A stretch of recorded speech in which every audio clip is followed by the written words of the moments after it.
kasih Mas Miftah. Bismillahirrahmanirrahim. Assalamualaikum warahmatullahi wabarakatuh.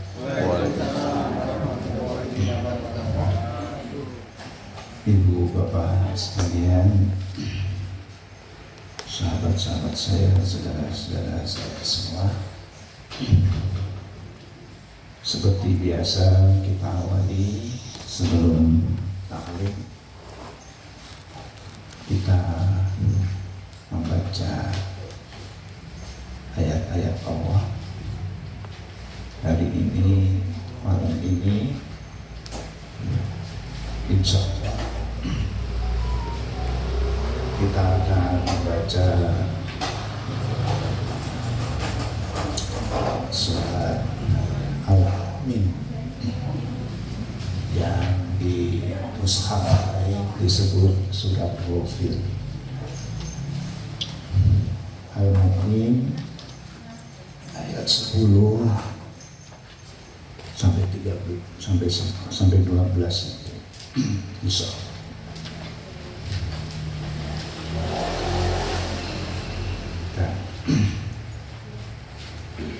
A'udzu billahi minasy syaithanir rajim.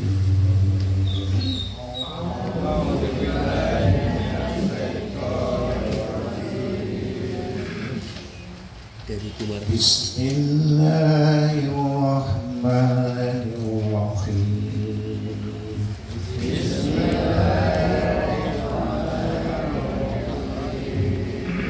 Innal ladzina kafaru yunadawna al-maqtu'i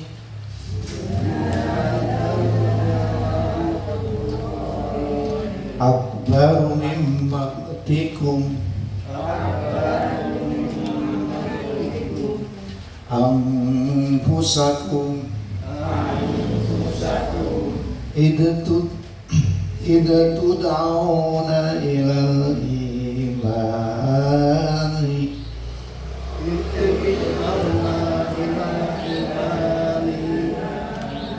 fatakfurun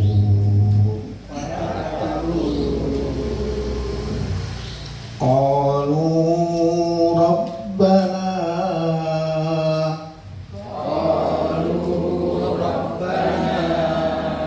amattana snataini wa ahyaitana snataini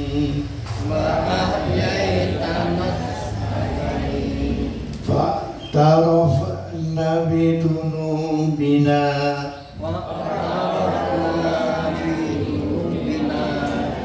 fahal ila khurujim min sabil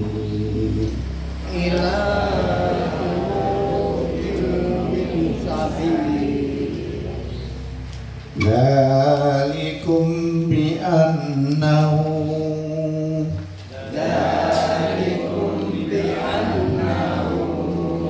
idza du'iya Allahu wahdahu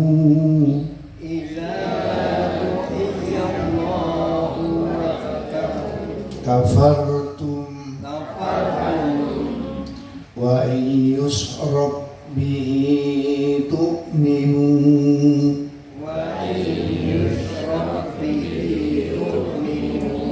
fal hukmu lillahil aliyyil kabir.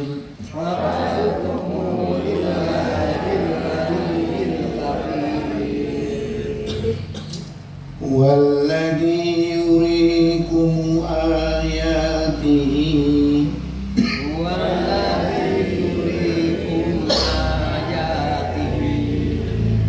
wa yunazzilu lakum minas samaa'i rizqan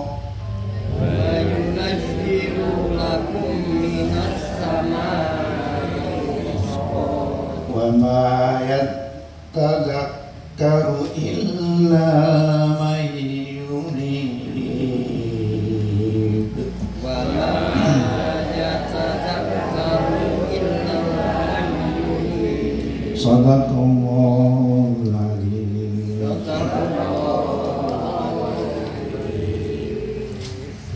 Baik.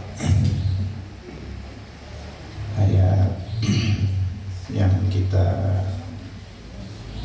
barusan baca adalah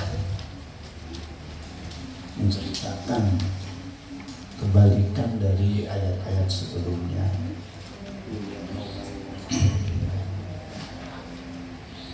Kalau ayat-ayat sebelumnya itu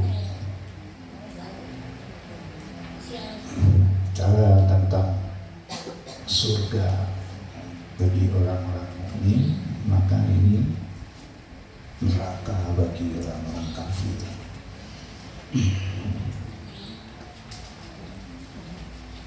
Yang kata kunci dari apa yang telah kita baca,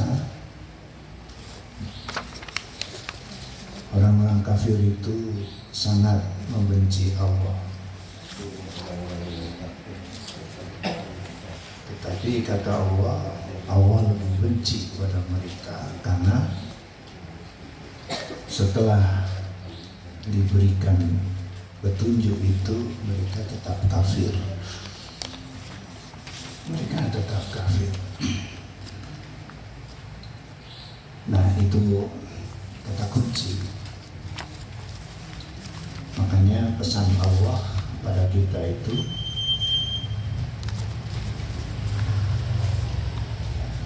pesan Allah pada kita adalah seperti dalam surat Ali Imran yang selalu disampaikan oleh para khatib itu. Ya ayyuhalladzina amanu taqullaha haqqa tuqatih wa la tamutunna illa wa antum muslimun. Wahai orang-orang yang beriman, bertakwalah kalian kepada Allah,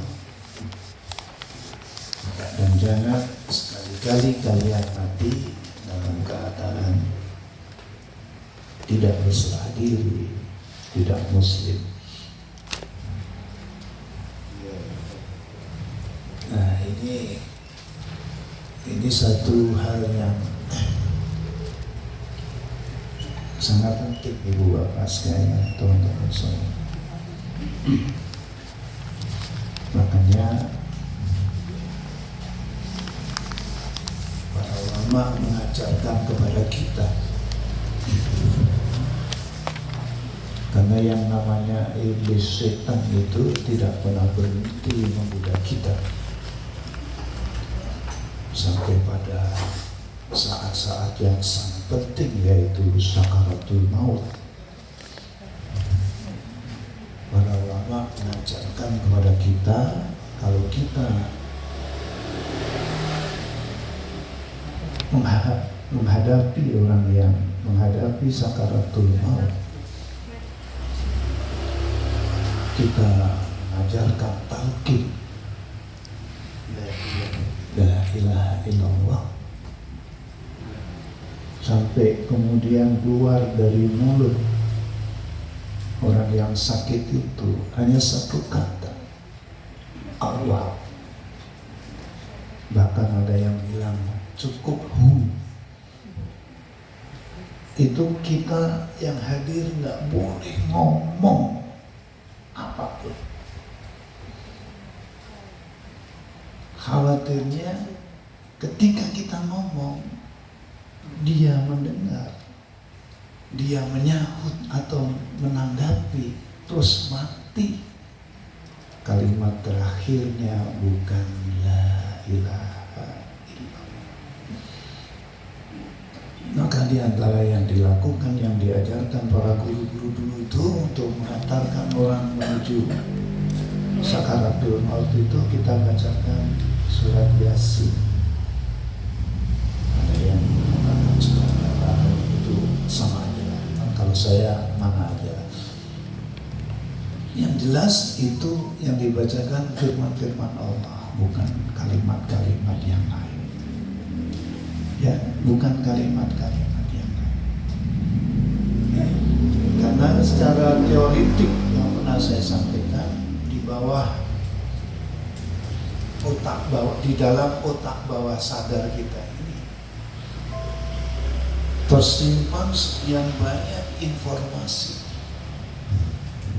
Dari segala macam informasi itu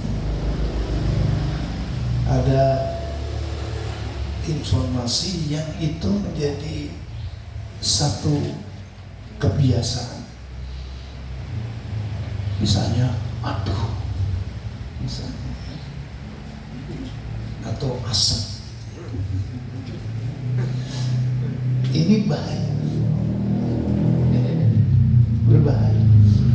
Maka harus dikawal itu, dikawal sehingga yang didengar hanya kalimat-kalimat Allah. Teman saya itu temannya Pak Ketua, Pak Fadlan, Pak Rosikan, temannya di Jepara sana. Cerita beliau menengok sahabatnya di rumah sakit Islam Tegal ya, Khadijah ya. Temannya satu kamar kelas 1 berdua. Nah sebelahnya itu selalu ngomong ngombe. Penasaran Pak Rosikan tanya sama istrinya, kenapa Bapak suka ngomong ngombe? Sambil mau menangis, istrinya minta maaf dan minta didoakan. Suami saya ini menjual minuman keras, jadi yang keluar dari mulutnya itu ngombe.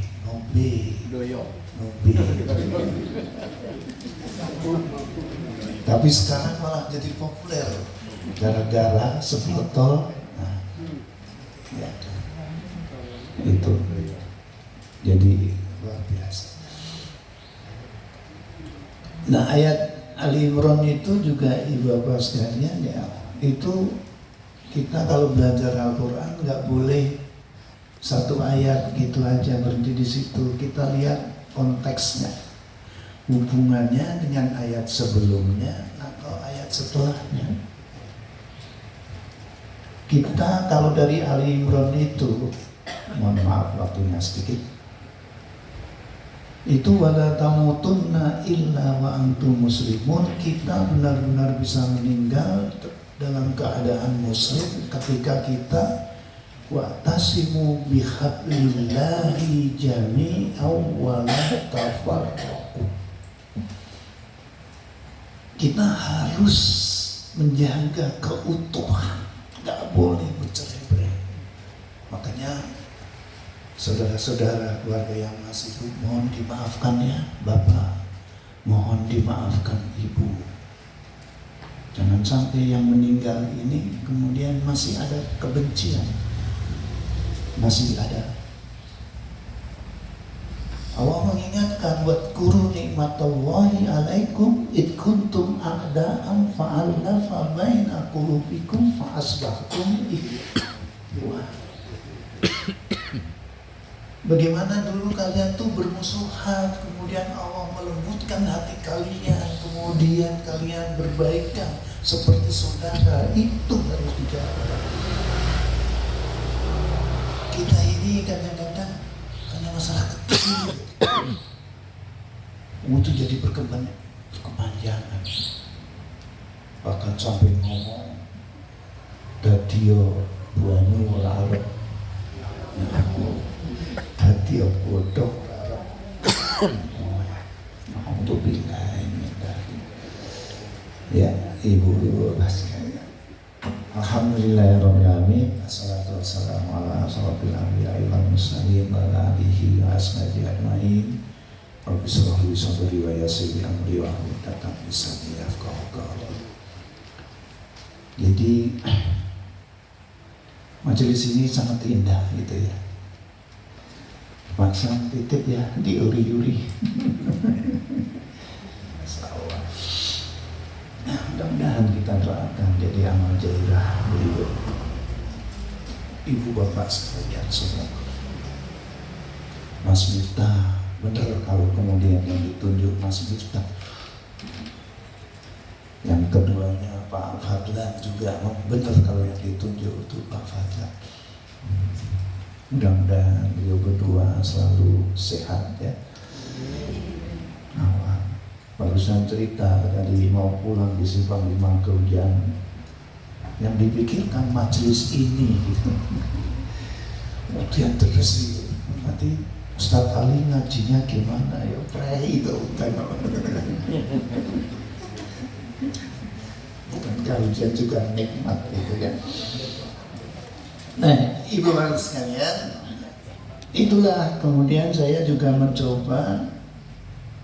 Dulu awal-awal saya hadir di Muhajirin memang belajar sejarah Nabi gitu ya, kenabian. Tapi saya belum fokus ya, masih muda ya. Kalau masih muda itu kadang ngomong juga nggak utuh gitu ya. Bapak ibu sekalian, ada 5 hal, baru 3 udah selesai. Jamaahnya tanya-tanya, lah yang 2 mana? Gitu. Dan itu kemudian jadi alatnya mubalik gitu. Mohon maaf, saya sudah ditunggu di tempat lain. Nanti yang 2 saya dipanggil lagi ya. Wenamen. Ya itulah gunanya begitu.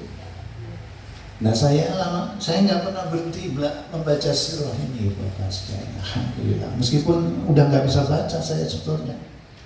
Saya nggak pakai kaca pembesar, tapi ya hampir nggak efektif karena memang ada kataraknya gitu, tertutup katarak. Saraf matanya pun makin turun. Jadi ini cukup hanya sedikit membantu, tapi kalau menghadapi teman-teman semua lebih nyaman nggak pakai. Malah nggak kelihatan kalau pakai ini. Jadi masih harus membaca. Dan saya juga masih diminta untuk mengajar, meskipun 1-2 mata kuliah, masih diminta di S2, masih diminta memimpin tesis. Sampai kemarin terakhir kontrol dokter tuh, dokter dimarahi Bu Dokter gitu, Bu Vivin di Eye Center Candi ini. Bu Vivin itu putrinya Pak Hamidun Qasim, dokter of skin itu, ya putrinya Pak. Jadi saya merasa dekat karena saya dekat dengan bapaknya. Jadi matanya dipakai apa Pak Ali gitu. Karena kontrol saat itu tekanan mata, bola mata saya itu naik hanya 2 digit gitu. Jadi 13 biasanya, 10, 11, 13. Istri saya yang ngomong itu baca tesis Bu. Baca tesis, dokternya senyum aja. Jadi Bapak sekalian, kalau kemudian ketikan-ketikan itu salah, ya mohon dimaafkan ya, mohon dimaafkan. Malam ini saya ingin bicara tentang dari sudut indahnya, ya indahnya. Menjadi dewasa itu indah. Menjadi dewasa itu indah. Tapi banyak orang, mohon maaf, dari disiplin ilmu saya, orang sampai umur 50, 60, bahkan 70 banyak yang tidak dewasa. Saya sama enggak.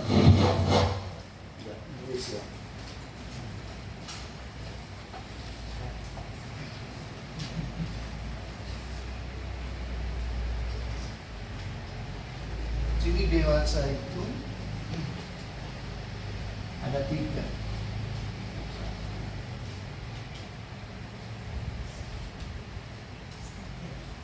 Mantap. Mantap dalam hal apa? Pandangan hidupnya. Aku jangan-jangan itu tujuannya apa?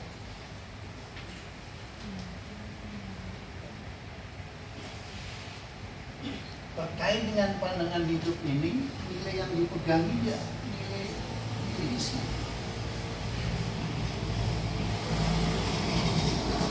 Jadi ini kita disuguhkan.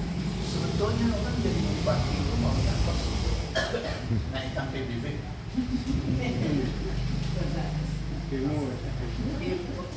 Cirebon 1000%. Kabupaten Semarang 400%. Kabupaten Semarang pinter alasannya penilaian ulang. Padahal rumahnya itu makin tua makin jelek, malah nilainya naik. Kalau mau ya tanah ya. Terus apa? Dari pandangan itu nilai artinya mantap dalam hal apa? Perilaku. Ya perilakunya ya begitu itu, sehingga menjadi apa? Menjadi titengan. Terus yang kedua, orang dewasa itu tanggung jawab. Tanggung jawab baik pada diri sendiri, pada orang lain, dan pada agama.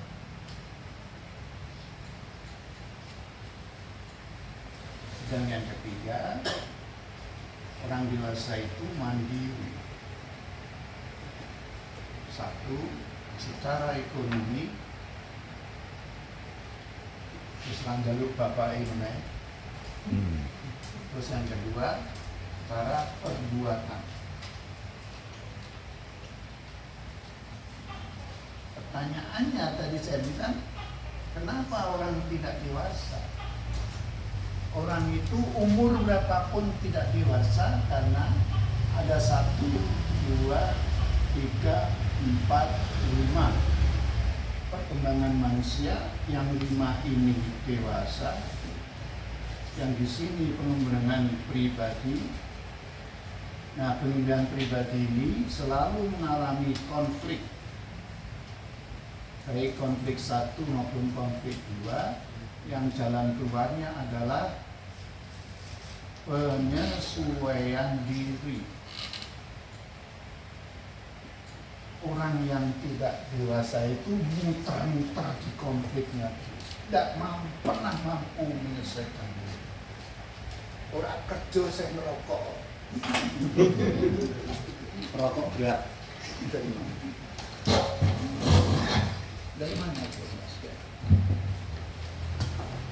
Ibu bapak bisa kembangkan semuanya ini. Banyak orang yang dewasa. Tanggung jawab dari sisi pandangan hidupnya tidak jelas. Tidak jelas. Padahal sekarang banyak ahli mengatakan himbauan kepada kelas menengah. Kelas menengah itu sekitar 60% ya. Itu yang menopang sebuah negara. Negara itu hidup karena ada kelas menengah. Di atas kelas menengah ini kelas kaya, orang kaya. Dan di bawah ini yang miskin. Yang katanya Prabowo diinformasikan kemiskinan menurun gitu. Menurun gitu ya, tidak tahu itu. Ada yang kerja di BPS. Saya pernah diskusi dengan ketua BPS Kabupaten Kudus ketika halal bihalal. Saya diminta memberi tausiah. Beliau itu dalam posisi tekanan batin. Karena apa? Hasil surveinya, sensusnya itu harus positif. ABS, masih ada ABS asal bapak semua. Ya, merubah angka-angka. Itu benar. Dia jujur karena mungkin cocok ngobrol dengan saya, baru ketemu teman gitu ya. Mungkin selama ini temannya juga tukang tipu semua gitu. Jadi dia nggak bisa tetap. Nah, pandangan hidupnya ini ya orang itu mengatakan pada kelas menengah ini, kelas menengah hari ini itu bergaya hidup seperti orang kaya, beli barang-barang mewah, gitu. Jam tangan, segala macam. Itu kalau dihitung yang dipakai itu mulai sepatu, kaos kaki, celana, pakaian dalam, baju, jaket, jam tangan, kacamata, tas yang dibawa, itu bisa ratusan juta atau miliar. Padahal dia bukan orang kaya. Bukan orang kaya. Mobil mewah, bukan orang kaya. Nah, contoh orang kaya itu, ada orang kaya mengaku begini, saya punya 10 miliar. Kaya atas saya? Nah, gaya hidup saya sebagai orang kaya apa? 10 miliar itu saya masukkan bank, saya deposito. Bunganya hanya 4%, tapi saya dapat 1 tahun dari 10 miliar itu 400 miliar. Yang 250 juta, 400 juta, yang 350 juta itu saya buat kontrak rumah yang bagus, yang gede. Saya nggak perlu punya rumah. 250, masih sisa 140, itu saya buat foya-foya.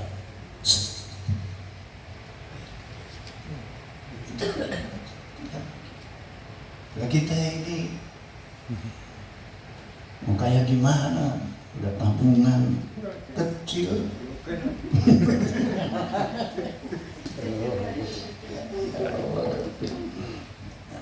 Hidup ini jadi nggak indah kan?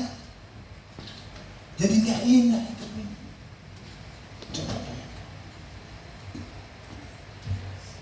Dulu saya suka belanja, pernah cerita juga di majelis ini, karena disuruh ibu saya ke pasar. Ya janji ibu saya nek turah PN. Jadi saya bisa jajan, bisa tulang, bisa nonton bioskop dari sisa uang. Saya cari ya pedagang-pedagang di pasar Jatinegara itu yang kira-kira harganya. Tapi pada umumnya memang memberi saya murah. Sampai ada yang bilang terakhir mau beli A, pinten mbah, 4.000 ini namun 3.000 lu ngatus wis rapopo. Tuno sangka bati sama. Anak hari ini ditanya, tahu nggak artinya tuno sata bati sama? Nggak ada yang tahu. Karena nggak pernah ke pasar. Nggak pernah ke pasar. Dan itu yang diajarkan Rasulullah SAW. Ketika Rasulullah sukses sebagai pedagang itu, ibu sekalian, dalam sebuah buku saya baca itu, beliau mengatakan begini, begitu datang, ya, beliau dikerubut orang-orang. Jadi mas-mas, bapak-bapak ini, kalau pengen setiap hari itu dikerubuti ibu-ibu, jadilah tukang sayur. Kerubuti. Rasulullah dikepung. Rasulullah bilang begini, ini berapa? Itu barang itu saya beli di Yaman atau saya beli di Suriah, harganya sekian. Sampai ke sini saya butuh biaya sekian, silahkan. Bahkan ada yang kurang pun diberikan kepada Rasulullah. Tapi spirit hari itu, itulah orang Arab. Gak ada yang menawar, itu gak ada. Semua memberi harga lebih, itu Arab. Karakter Arab itu. Kalau Jawa enggak, terus ngedre, terus ngicipi, terus berarti ratuku, berarti tetupku, besar aku ngicipi. Betapa indah itu Rasulullah. Dan orang semua suka belanja pada Rasulullah karena Rasulullah dikenal pandai memilih barang yang berkualitas. Kita pada umumnya enggak. Barang buruk dicari, barang buruk dibeli gitu. Ya, nah gimana enggak jelek? Kula ane ceritanya ini, mohon maaf, kula ane ini ngene wong Madura. Dodol salah, kula ane ngene wong Madura. Metu kurang kilo milih seneni wong Madura nih, sampai tuku 2 kilo milih. Ya sudah artinya aku lorong kita orang milih kok. Orang itu milih, orang itu milih. Itu. Jadi prinsip Islam di sini ya, yang saya garis bawahi ayat ini, antarodin, suka sama suka. Antarodin itu sama-sama ridho, suka sama suka itu sudah ada.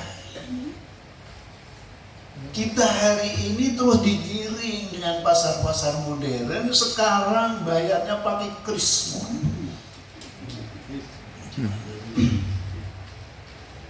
Mungkin ada yang bilang itu lebih baik karena kita ada sekian rupiah itu tidak. Itu kemunduran itu. Ya, ketika harga jual kita itu nggak bulat itu ya, kemunduran itu. Dulu kan bulat, uangnya gitu masa ada. Kalau di Arab, di luar negeri masih ada sen-sen karena sennya berlaku. Di sini pakai rupiah, rupiahnya aja nggak laku. Gimana? 95 rupiah gitu. Kita bayar 100. Susu permen. Kumpul ke belanja itu lagi. Ya memang nggak boleh, itu bukan alat pembayaran. Jadi itu indahnya. Yang Rasulullah itu mampu, saya harus cari barang di mana, saya harus cari barang di mana, yang kualitasnya begini, itu beliau kuasanya. Sampai beritanya terkenal sebagai pedagang yang luar biasa, sampai ke telinganya Khadijah. Di Bapak sekalian, ada hal lain terkait dengan ini ya. Saya pribadi misalnya suruh jualan nggak bisa. Pertama, nggak telaten. Yang kedua, saya biasa nerima gelodongan gitu. Belum, nggak biasa nerima recehan. Meskipun kadang-kadang saya juga berpikir, bukankah teladan Nabi juga sebagai pedagang? Itu maksud Nabi adalah bahwa pedagang itu pada umumnya bukan orang jujur. Maka beliau memberikan contoh itu. Bah, niki pinten, mau wis ana sing anyang 3.000, padahal lu ana sing teko. Berani kita. Saya pernah ke Singapura di Orchard Road itu, saya jalan-jalan di Orchard Road, lihat toko-toko produk mahal itu, Calvin Klein, Gucci segala macam. Lihat orang pada antri, kok mau ya orang belanja di toko mahal kok antri gitu. Ternyata saya salah duga. Itu antri itu bagian dari service excellent, pelayanan terbaik. Di dalam toko itu ada berapa pramuniaga. Nah, sebanyak pramuniaga itu calon pembeli dipanggil, dihadapi satu persatu. Selesai urusan, keluar satu masuk. Ini rombongan rohana, rojali kan gitu ya. Rombongan cuma jalan-jalan gitu ya. Nanya-nanya rohani, orang tahu beli gitu.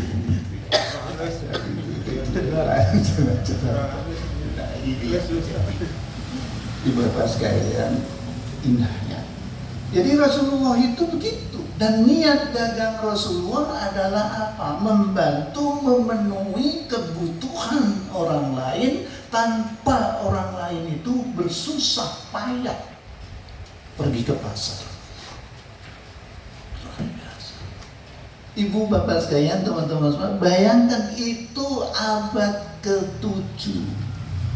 Sekarang abad ke-21.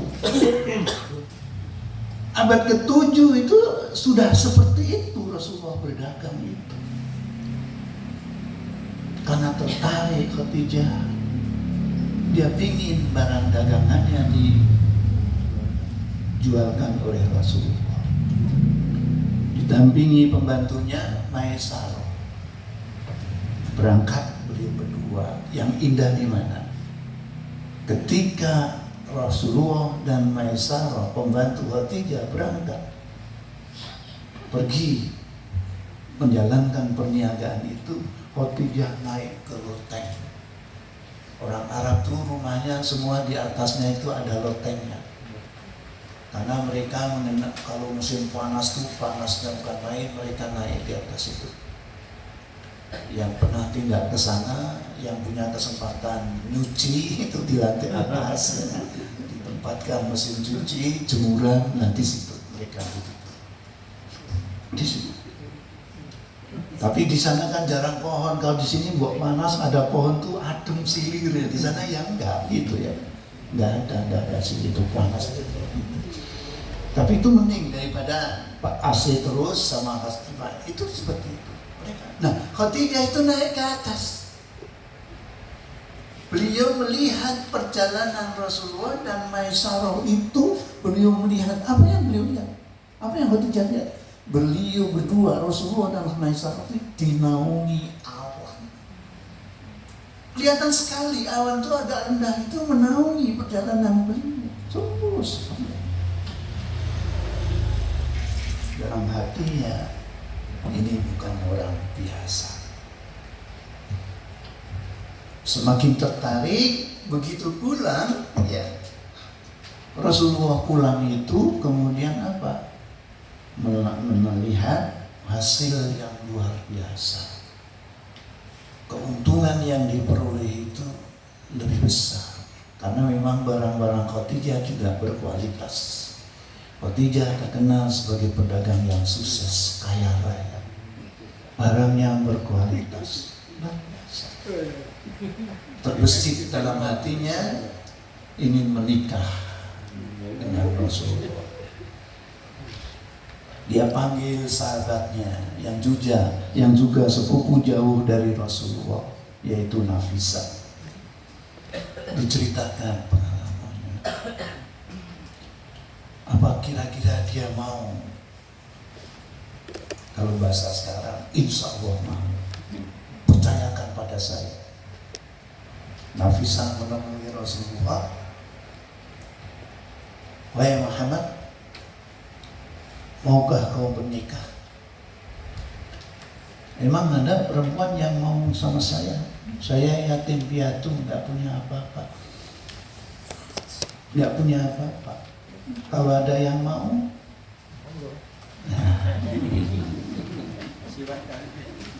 harusnya begitu Pak. Merasa macam-macam gitu ya, masih persyaratan.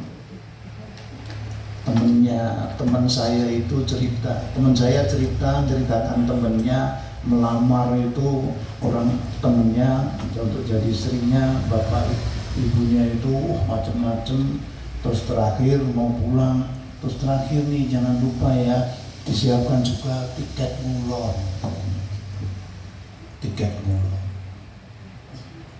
Nah, pahamnya itu ngulon itu tindak haji. Tapi nek kanca-kanca kula wong pentul niku kancane. Ngulon niku mboten haji, JBL. Saya sempat kaget itu. Nah, SK kali Banteng, KBRI kalau itu, yang ngulon itu. Saya tanya pas satu saat saya main ke sana ngumpul-ngumpul, ngombe-ngombe, bubar aku teko tumpet kabeh. Terus tanya, lu si mana? Ngulon oli, wah alhamdulillah. Masya Allah, saya bilang itu. Emang anggapmu apa li ngulon? Muka kaji lah, umroh lagi, jangan umroh. JPL katanya gitu.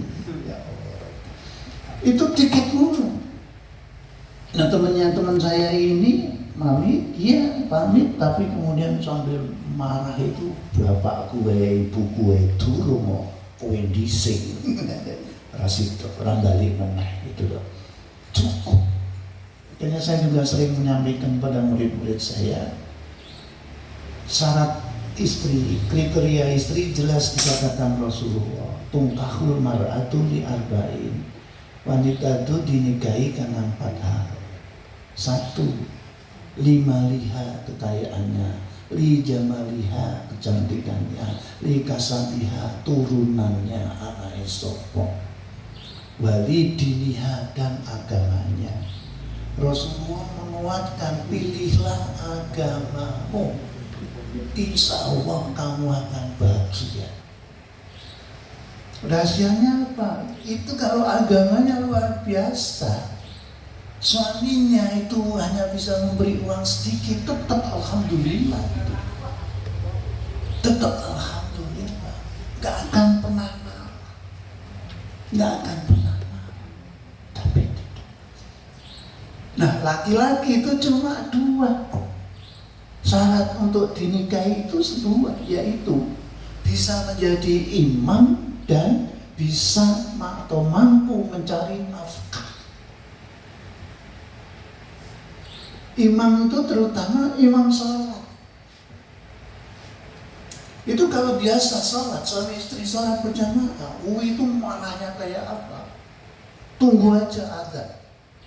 Begitu azan, kita break dulu katanya. Kita sholat.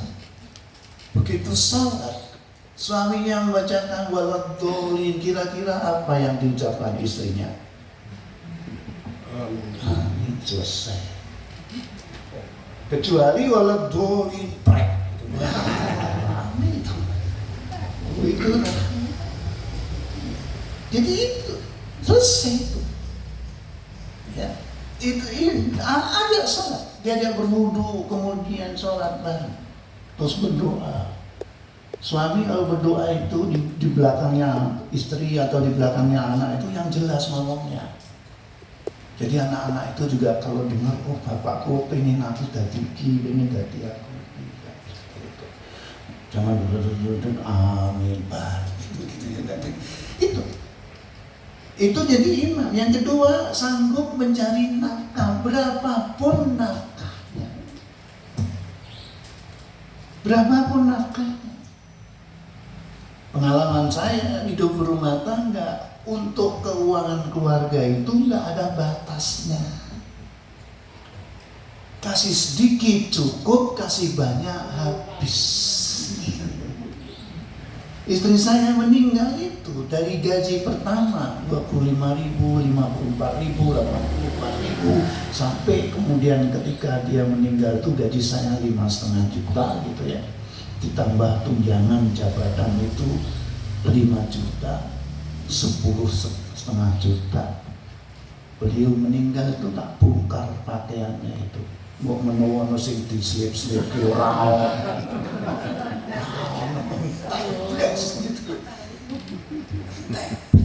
Ya alhamdulillah, karena memang dia juga tidak beli apa-apa, tidak punya apa-apa. Saya husnudzon disedekahkan.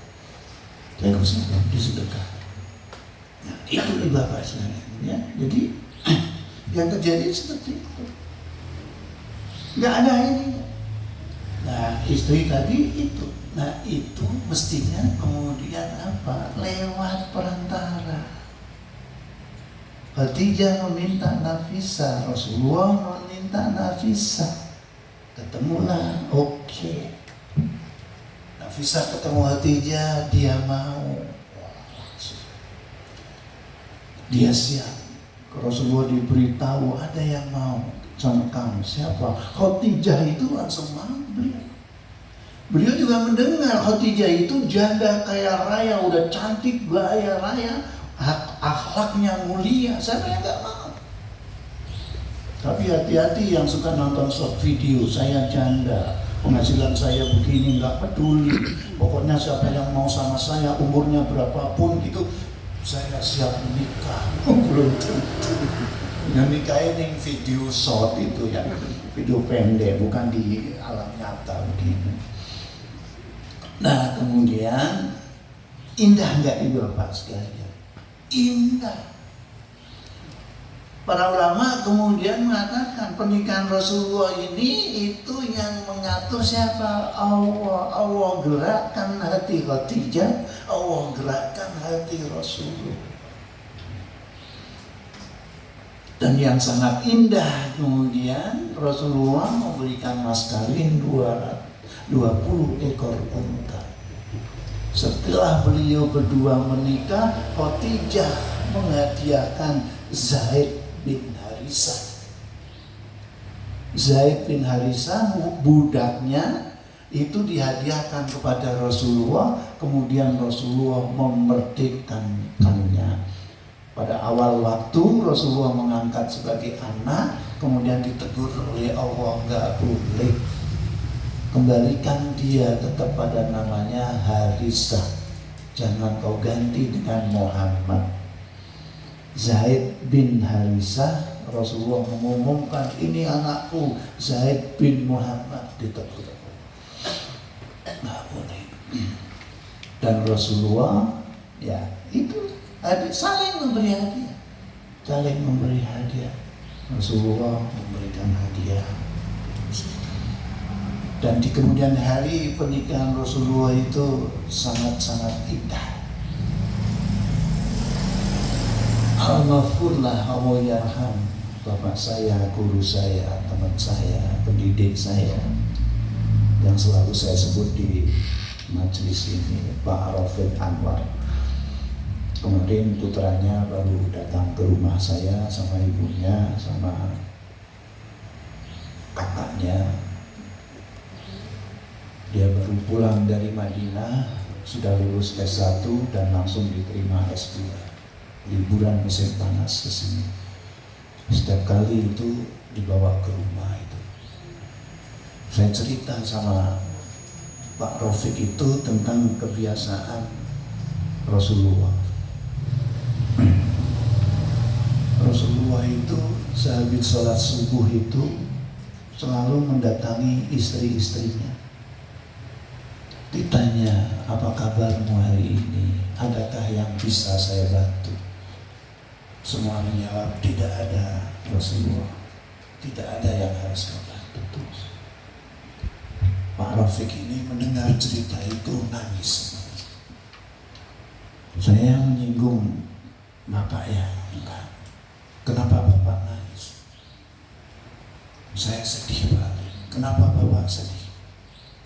Saya tidak bisa seperti itu. Istrinya yang pertama di Puspawarno, istri yang kedua di Srondol. Jadi kalau subuhan di Puspawarno naik itu sudah suruh gitu, sudah tua. Kalau subuhan di Srondol itu di belakang ada, turun ke Puspawarno sama. Rasulullah satu saat memberikan hadiah cincin besi pada istrinya. Jangan ngomong-ngomong ya, senang istrinya, seolah-olah dirinya sendiri yang diberi hadiah. Terus pada istri yang lain, sampai ketemu 9 orang istri itu, aku diberi cincin Rasul, aku juga. Akhirnya tidak ada kecemburuan di situ. Allah lembutkan hati mereka. Ternyata kasih sayang Allah, kasih sayang Rasulullah kepada mereka tidak ada. Nah ini ibu bapak sekalian ya, itu sisi-sisi indahnya itu dari segi ini ya. Khadijah kemudian pernikahannya itu. Nah saya ingin melengkapi dengan satu ayat yang ini juga biasanya dibaca tapi sering kali tidak dibaca dalam surat An-Nisa ayat pertama itu. A'udzubillahi minasyaitonirrajim. Ya ayyuhan nasu taqu rabbakum alladzi khalaqakum min nafsin wahidah wa khalaqa minha zawjaha wa bassa minhuma rijalan katsiran wattaqullaha alladzi tasaaluna bihi wal arham. Shadaqah. Ada 2 kata di situ. Takwa. Ya ayyuhan nasu taqu, 1. Wattaqullaha alladzi tasaaluna wal arham. Saya memahaminya, pondasi pernikahan itu takwa. Atapnya adalah takwa. Kita di atas bimbingan Allah, di bawah naungan Allah. Kalau sudah begitu, udah. Insya Allah. Terus, supaya ini tetap tegak berdiri ini, saya menerjemahkan surat Ar-Rum ayat 21 yang ini hampir tidak dibaca ketika mau ada akdu nikah, yaitu wa min ayatihi an khalaqalakum min anfusikum azwaja litaskunu ilaiha wa ja'ala bainakum mawaddatan wa rahmah. Sehingga banyak yang kemudian kalau ada berita menikah samawah gitu, atau samara, sakinah, mawadah, rahmah, itu bukan tujuan pernikahan. Pondasinya takwa, atapnya takwa, inilah pilarnya. Pilar pernikahan itu sakinah. Yang pertama, kalau sudah berkembang sakinah, berkembang mawadah. Kalau sudah berkembang mawadah, berkembang rahmah. Kalau orang tidak condong pada pasangannya masing-masing, tidak menjadi tenang dengan adanya pasangannya itu, gak mungkin ada kerinduan. Ada kerinduan. Kalau nggak ada kerinduan, nggak mungkin ada kasih sayang, rahmat. Ini kalau cenderung ibu bapak sekalian, bapak-bapak berada di luar lihat jam, jam 4 pagi, bojoku wis ngenteni, cepat-cepat mulai. Condong gitu, segera pengen ketemu. Segera pengen ketemu. Kok ora enak nek gopo-gopo, mampir. Kasihkan istrinya sebagai wujud kasih sayang. Istrinya juga begitu, di rumah menunggu suaminya masak sambil goreng, ngaduk-ngaduk bumbu, useng-useng misalnya, ini khusus untukmu suamiku tersayang. Aku merindukan. Segera pulang ya. Mudah-mudahan Allah menjaga, melindungi perjalananmu. Pulang pasti langsung dimakan. Karena Allah perdengarkan doa istrinya kepada suaminya. Aku harus segera pulang. Istriku pasti sedang masak atau sudah masak masakan kesukaan istri. Tapi sebaliknya kalau ibu-ibu misalnya, mohon maaf, mudah-mudahan tidak terjadi, sambil goreng itu paling ora dipangan. Oh yang biasa nih pasti gak dimakan gitu. Kerjaan Gusti Allah ki suka nimbal-nimbal kayak gitu. Itu Gusti Allah itu kerjaannya itu. Maka hati-hati gitu loh. Kalau ngrasani sing apik gitu loh, biar keluar apik, jangan yang jelek. Jangan yang jelek, itu sudah bagian dari doa. Jangan yang jelek. Alhamdulillah ini betapa indah kan pernikahan yang kayak gini, indah. Apalagi zaman sekarang, luar biasa. Terakhir, landasannya, atapnya, pilarnya, terus sebetulnya tujuan pernikahan apa? Tujuan pernikahan itu adalah surat Yasin ayat 56 sampai 58. Hum wa azwajuhum, mereka dan istri-istri mereka, fi dilalim, di dalam naungan Allah, alal araiki, di atas dipan, muttaqiun. Saya menerjemahkan muttaqiun itu biar kelihatan mesra, pangkon-pangkonan. Kalau sudah gini, terus istri saya nanya, nanti yang mangku siapa? Gitu. Ya, dua-duanya atau dijejerki gitu. Lahum fiha fakiyatun wa lahum ma yata'un. Kepada mereka diberikan buah-buahan. Makanan surga itu buah-buahan. Makanya Orang yang di surga itu nggak pernah pengen pipis, nggak pernah pengen buang air besar. Berapapun banyak dia makan buah-buah.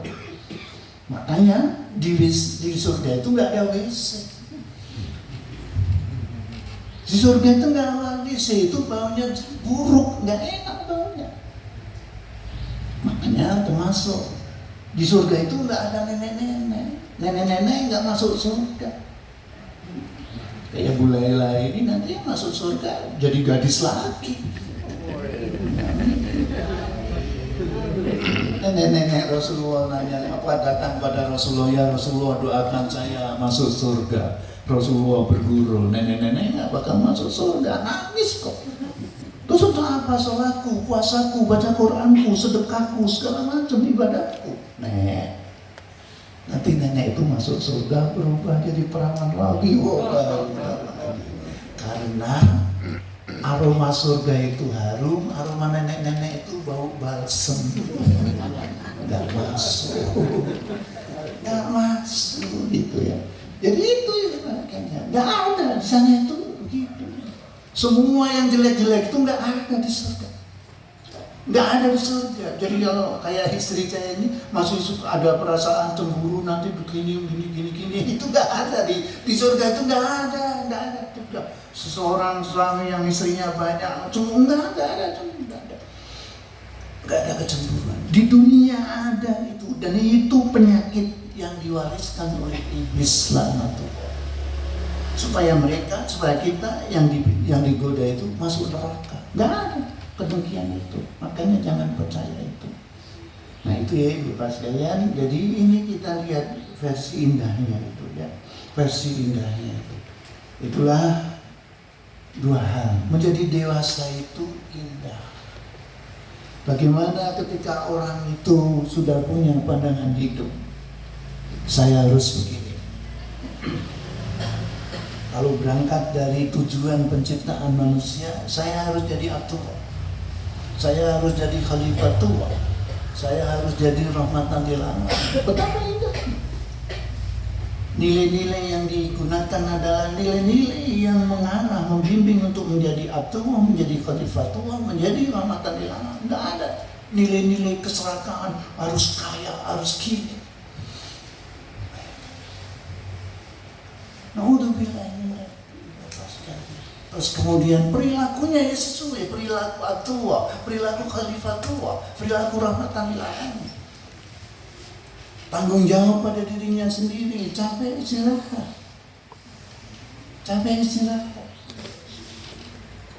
Lapar makan, haus minum, ngantuk tidur. Sederhana. Rasulullah pernah mengatakan kan, di masjid tiba-tiba datang seorang, sebentar lagi akan masuk ahli surga, si A. Besok lain itu si A itu orang biasa. Terus kemudian hari kedua berikutnya, sebentar lagi akan datang ahli surga. Sampai 3 kali Rasulullah mengatakan gitu. Amr bin As itu penasaran. Dia pura-pura bertengkar sama ayahnya, terus ketemu orang ini minta izin bisa tinggal di rumahnya. Tapi orang ini nggak tahu, dia penasaran. Diperhatikan waktunya malam ya nggak bangun, waktunya tahajud ya nggak tahajud. Kenapa Rasulullah? Terus dia akhirnya ngaku, saya istrinya penasaran. Rasulullah mengatakan namamu 3 kali, kamu sebagai ahli surga. Tapi saya perhatikan kamu biasa-biasa saja. Apa rahasianya? Aku tidak pernah merasa iri dengan apa yang diterima orang lain. Tidak pernah merasa iri. Itu semudah itu sebetulnya masuk surga. Itu kalau kita paham itu. Tidak sakit. Apalagi sekarang ya. Terus kemudian tanggung jawab diri orang lain. Bagaimana orang lain? Yang paling berat itu tanggung jawab agama. Gak pernah ibadah, gak pernah ini. Tapi perlu diketahui, ampunan Allah lebih besar daripada amarahnya. Allah pernah tersenyum Ketika ada seorang hambanya yang seumur hidupnya itu gak pernah beribadah, Allah tersenyum ketika orang ini mengumpulkan anak-anaknya ketika mau mati. Bapak mau pesan pada kalian semua, nanti kalau Bapak mati tolong dibakar mayat Bapak, terus kemudian abunya kalian bagi dan kalian sebarkan di ujung-ujung bumi ini. Allah tersenyum. Ketika benar mati ditanya, kenapa kau lakukan ini? Aku takut adabmu Rasulullah. Seumur hidupku aku hanya berbuat maksiat, justru Allah langsung mengampuni. Itulah yang namanya dalam ilmu tasawuf khauf. Ada roja, ada harapan, ada khauf. Dari roja, khauf muncul roja, kemudian berkembang dari khuf, rasa cinta kepada Allah. Kemudian Allah perintahkan, kenapa alasanmu begitu? Biar kamu nggak bisa membangkitkan saya, gitu. Ya, Allah perintahkan, hei bumi, kumpulkan abunya, langsung kumpul berdiri di hadapan. Itu gitu. Terus kemarin ekonomi hari ini luar biasa. Sandwich generation hari ini itu sudah berkembang. Jadi bapak menumpang anaknya, anak-anaknya susah. Dan baru-baru ini yang saya baca-baca itu, baru hari ini itu pesangon yang aman itu ya, itu minimal 6 tahun gaji jumlahnya. Jadi diperkirakan setelah 6 tahun habis pesangonnya mati. Itu 6 tahun di sini nggak ada. Ya, saya mau dibilang. Baik, ibu bapak saya, mohon maaf kurang lebihnya. Assalamualaikum warahmatullahi wabarakatuh. Waalaikumsalam. Waalaikumsalam.